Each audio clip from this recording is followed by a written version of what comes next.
Hello friends, how you doing? Day 1284. Hope you're doing amazing. Oh my gosh, today was so beautiful, sunny, gorgeous. I was out most of the day, so just got back, had some dinner. Actually going to plan on heading out to meet some friends a little bit. But before I do, I want to come in and just share with you a short speech by Martin Luther King Jr. It just really hit me, it really made me think, and it resonated with me. And so I just want to share with you, and hopefully it'll get your brain going a little bit, or maybe share a little bit of perspective. Anyways, so the speech goes from Martin Luther King. Let me say, as I've always said, and I will always continue to say, that riots are socially destructive and self-defeating. I'm still convinced that nonviolence is the most potent weapon available to oppress people in their struggle for freedom and justice. I feel that violence will only create more social problems than they will solve. That in a real sense, it is impractical for the Negro to even think of mounting a violent revolution in the US. So I'll continue to condemn riots and continue to say to my brothers and sisters that this is not the way, and continue to affirm that there is another way. But at the same time, it is as necessary for me to be as vigorous in condemning the conditions which cause persons to feel that they must engage in riotous activities, as it is for me to condemn riots. I think America must see that riots do not develop out of thin air. Certain conditions continue to exist in our society, which must be condemned as vigorously as we condemn riots. But in the final analysis, a riot is the language of the unheard. And what is it that America has failed to hear? It has failed to hear that the plight of the Negro poor has worsened over the last few years. It has failed to hear that the promises of freedom and justice have not been met. And it has failed to hear that large segments of white society are more concerned about tranquility and the status quo than about justice, equality, and humanity. And so in a real sense, our nation's summers of riots are caused by our nation's winters of delay.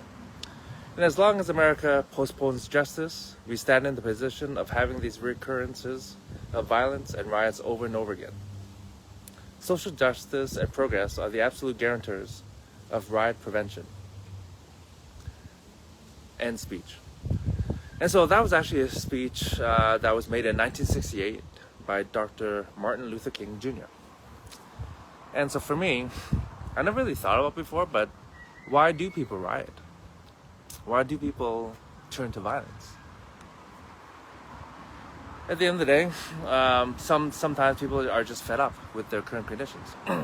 But a huge part of that speech for me was that the riots came from not being heard. And I think nowadays there's a lot of people who don't feel heard. And, sometimes people turn extreme, especially if it affects their livelihood or their living conditions. So I get it. I don't blame anything for anybody. We are where we are. You are where you are on your journey. It's about understanding, and that's why I'm sharing this. Another person that has always inspired me, aside from Dr. Martin Luther King Jr., is Gandhi. And so I wrote down here, Gandhi is actually another great person who used peaceful civil disobedience to create change in India.